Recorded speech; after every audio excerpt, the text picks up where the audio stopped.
Over the past decade, I have owned nearly every single leg developer attachment for benches from a wide variety of companies. But I've been waiting for a quality offering from one of the big boys. And in early 2026, we finally got it with the REP leg developer. We spent the last 4 months putting it to the test in every iteration available, and today we're going to share if I think the wait was worth it or not, so you can decide if this is the next addition to your home gym or not.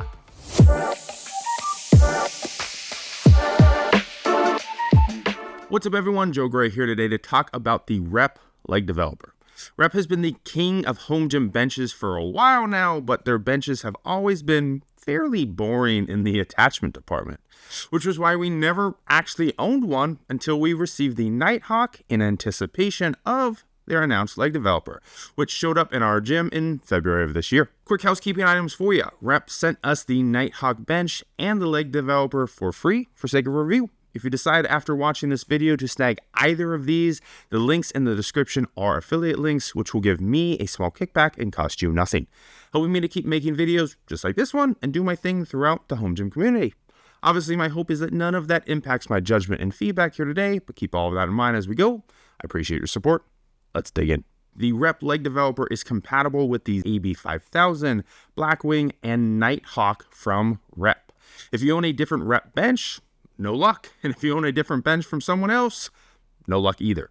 It can be plate loaded or cable driven, and it has built-in band pegs for multiple resistance options. Like everything with REP at this point, they went the extra mile on all of the aesthetics, pop pins, powder coat, and more. It is by far the nicest looking leg developer we've ever owned. It has wheels for mobility to get in and out of storage, and it has a number of adjustment options for different sized lifters. All right, let's take a look at the overall build and features of this a little deeper. You can probably already tell that this thing is fairly large. Your old school bench attachments were small enough to store away on a shelf. The ABX took it up a notch, but the REP leg developer went even further. Where we can shove the ABX away in a number of places, the REP leg developer really is going to need some dedicated floor space for storage. We're clocking in at 3 feet tall, 2 feet wide, just shy of 3 feet in length, and by the way, it weighs in at almost 90 pounds. But if we take a look at something like an Echo Strength leg extension and leg curl, it comes in at about double that in every measurement. And it needs that space permanently, where the REP leg developer doesn't. The REP leg developer wheels and handles work nice together, and the safety pin included makes sure that it stays intact in transit. And since it's magnetic and has a dedicated pin for in use, you won't lose that either. REP requires an attachment port, by the way, for your specific bench of choice, which lets it work with their 2 pop pin design for the leg developer. Keep in mind, if you happen to own the Nighthawk right now, buy the leg developer, then decide down the road to buy the Blackwing, you'd need a different adapter. The adapter also eats up the port entirely, so if you want to use their new decline attachment, you have to remove it, store it somewhere, put it in the leg roller, rinse and repeat. It's a little clunky. To get attached to your bench, you have to drag the leg developer into place, which on rubber flooring is never my favorite activity. You get the bottom pop pin locked in, drop the top of the bench down, and the attachment and the leg developer commonly don't align at the top. Got to give it a little bump, and then we'll be in business. One more thing I do like here is that if you happen to get this set up and realize you're just a little bit in the wrong space, you can move the entire bench and leg developer together without any issues. All right, let's get into the performance of this piece. The majority of bench attachments have a single post vertical design, where REP chose a dual post horizontal design. The location of the weight posts regularly gets in the way of getting onto and off the leg developer. And add in how tall it is and the angle of the bench, and I essentially have to jump onto this thing while simultaneously avoiding smashing any of my dangly bits. In my gym, since it is a garage with a little slope, the plates don't stay in place during a set, and as I load it heavier, it requires me to add collars. Don't worry though, REP will sell you some spring clips for $20. You also notice that the plastic bumpers on the weight horns aren't attached to anything. They come loose all the time, which is a weird design choice. Because you need collars, the horizontal weight posts don't really hold any more plates than a vertical option. The horizontal design is larger and has more annoyances than it solves for, and I don't think was overall a good design choice for REP. The padding is overall solid on this, your typical REP foam, grippy vinyl, you name it. And they are using the more commercial shaped pieces under the legs, which is great for the feel and starting position. But the metal underneath the pads is set pretty far forward, which means when I get loaded for leg extensions, my calves run right into the metal. Not exactly the most comfortable experience. On leg extensions, the leg curl pad comes back really far and almost hits me every single time. And after months of use, one of the end caps for the rollers has fallen off entirely and just won't go back on. Seems like a really flimsy solution. Now, I love leg developers that have adjustments for multiple athletes. It's one of the reasons why we have kept certain benches in our gym and not others. But the leg extension adjustment on the REP leg developer doesn't work when there is weight loaded. The post has a rubber stopper that is attached to the adjustment mechanism itself instead of the actual upright, which comes in contact with the leg developer upright on the back. So if you have a plate on here, you have to drag that rubber stopper up and down the metal upright while adjusting it in place, which is basically impossible. Meaning if you wanted to work with multiple athletes or you were just off a little bit on your setting, you got to unload and adjust, dial it in, then load it back up over and over and over. I was able to load up the REP leg developer with 545s. It handled it pretty fine. Keep in mind that the entire thing is going to bounce a bit when getting set up though. You've got 200 plus pounds way out front plus your body weight, and until you sit down, that's just too much to counter with a bench.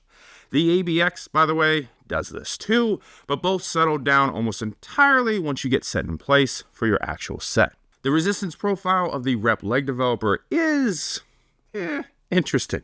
If we go slow-mo here, you can see that the plates break parallel with the floor when my legs are about at 45-degree angles.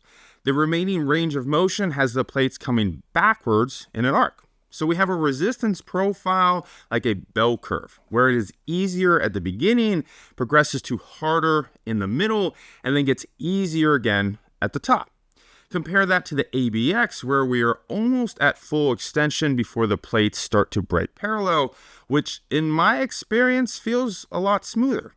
REP's solution here is bands. You have band pegs on both sides and they wrap around the weight horns. Since the bands are light at the bottom, medium at the middle, and heaviest at the top, we start to look a little more even on that curve. But I have a few issues with this. First, bands are another $100 added to an already $600 piece of equipment. Second, bands are variable resistance and can be difficult to manage progressive overload. And third, they could have just done better. Freak athletes solved for this in their design and made bands unnecessary. All right, let's take a quick detour from leg extensions and take a look at the backside and do some leg curls. With plate loaded, we have some of the same struggles. Getting in and out can be troubling, the plates slide on and off in use, you name it. We also have the same resistance profile problem, which results in the weight being very light at the end of the rep. So the pad shoots right off your ankles and right into your backside, and then free falls back into position. Not my favorite experience. You sure about that? A lot of other people mentioned that the range of motion was too much and hyperextended their knee on leg curls. I never personally noticed that, so your mileage may vary. Now, we can skip all this plate-loaded band stuff and grab the additional cable attachment piece and use our cable machine of choice.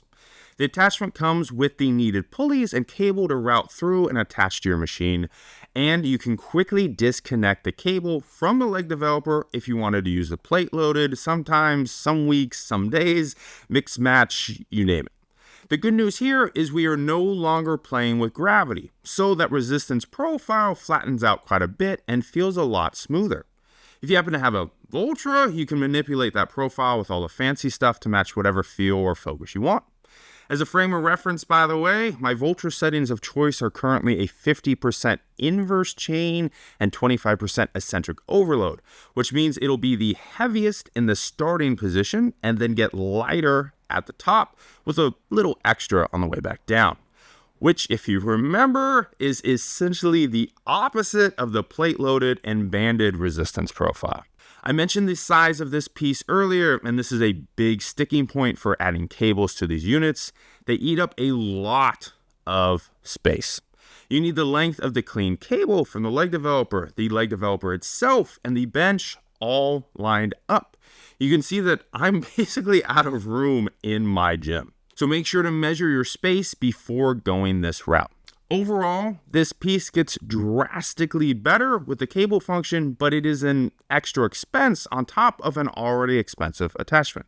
All right, the most important part, should you buy this? Let's break it down by a few different people. If you have the dedicated space for a dedicated leg machine, skip this, go that route. Dedicated is pretty much always better than an accessory or attachment. If I own a rep bench and I'm happy with my rep bench and don't want to sell my rep bench, you have 2, maybe 3 options right now. This is the only leg developer currently available for the rep benches from Rep, but they are planning to release the collab with Dialed Motion that we saw at HomeGymCon.